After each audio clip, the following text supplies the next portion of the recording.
తెలుసుకోవాలంటే మనం 3 స్థలాలకు వెళ్ళాలంట. ఎక్కడికి వెళ్ళాలి చెప్పండి? 3 స్థలాలకు వెళ్తే మనకు అర్థమవుతుంది. ఏటా 3 స్థలాలంటే మొట్టమొదటిగా మనం చూస్తే హాస్పిటల్కి వెళ్ళాలి. ఎక్కడికి వెళ్ళాలండి? హాస్పిటల్కి వెళ్ళాలి. ఎందుకు హాస్పిటల్కి మనం విజిట్ చేయడానికి వెళ్ళాలంటే హాస్పిటల్లో ఎవరున్నారు చెప్పండి? అనేకమైన రోగులు ఉన్నారు. అనేకమైనటువంటి వ్యాధుల చేత, రోగాల చేత బాధపడుతున్న వాళ్ళు చాలామంది హాస్పిటల్లో ఉన్నారు. ఒక్కసారి హాస్పిటల్కి విజిట్ చేయండి. హాస్పిటల్కి వెళ్ళండి. ఒక క్యాన్సర్ హాస్పిటల్కి వెళ్ళండి. క్యాన్సర్ హాస్పిటల్కి వెళ్తే అక్కడ ఎవరున్నారు చెప్పండి?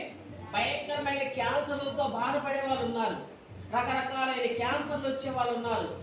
బ్రెయిన్ క్యాన్సరు, కొంతమందికి లివర్ క్యాన్సరు, కొంతమందికి మరి ఏంటండి నాట్ క్యాన్సర్, బోన్ క్యాన్సరు, అలాగే మరి థ్రోట్ క్యాన్సరు, చాలా రకరకాలైనటువంటి క్యాన్సర్లు. కొంతమంది బ్రెస్ట్ క్యాన్సర్ లేడీస్కి, రకరకాలైనటువంటి క్యాన్సర్లతో బాధపడుతున్న వారు ఉన్నారు హాస్పిటల్లో. ఒక క్యాన్సర్ హాస్పిటల్కి వెళ్తే అక్కడ మనం ఒక పావు గంట కూడా మనం నిలబడలేమండి. ఎందుకంటే అక్కడ ఉన్నటువంటి క్యాన్సర్ పేషెంట్లు చూస్తే మనకు భయం వేస్తుంది. ఒక టీబీ హాస్పిటల్కి వెళ్తే అక్కడ టీబీ పేషెంట్లు చూస్తే మనకు భయం వేస్తుంది. వాళ్ళు ఎంతగా టీబీతో బాధపడుతున్నారో, ఎంతగా మరి ఆ దగ్గుతూ రక్తం కక్కుకుంటూ వారు ఎంత బాధపడుతున్నారో ఒక టీబీ పేషెంట్లు చూస్తే మనకు అర్థమవుతుంది. నిజంగా హాస్పిటల్కి వెళ్ళినప్పుడు అలాంటి పరిస్థితిలో ఉన్నటువంటి రోగులను చూసినప్పుడు నిజంగా మనం దేవునికి ఏం చెప్పాలి చెప్పండి?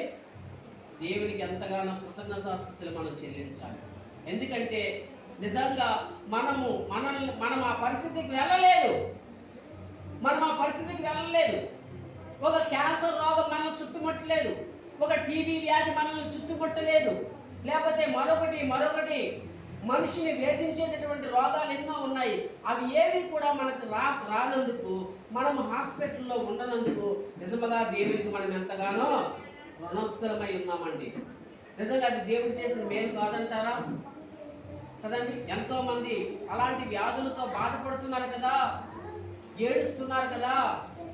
దేవుడు మనకి ఇంత మంచి సుఖమైనటువంటి జీవితాన్ని ఇచ్చాడు, ఎంత సంతోషకరమైన జీవితాన్ని ఇచ్చాడు కదా.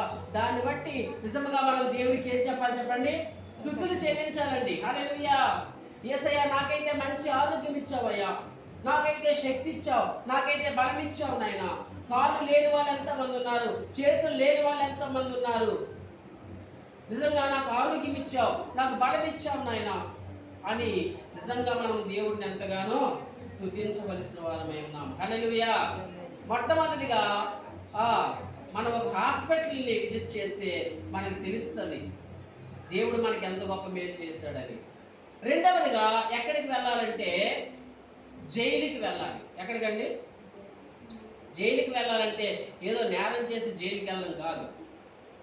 ఎందుకు వెళ్ళాలి జైలుకంటే, మామూలుగా మనం జైలు లోపలికి వెళ్ళడానికి పర్మిషన్ తీసుకొని, ఒక జైలర్ దగ్గర పర్మిషన్ తీసుకొని మనం జైల్లోనికి వెళ్ళి చూస్తే అక్కడ ఎవరున్నారు చెప్పండి?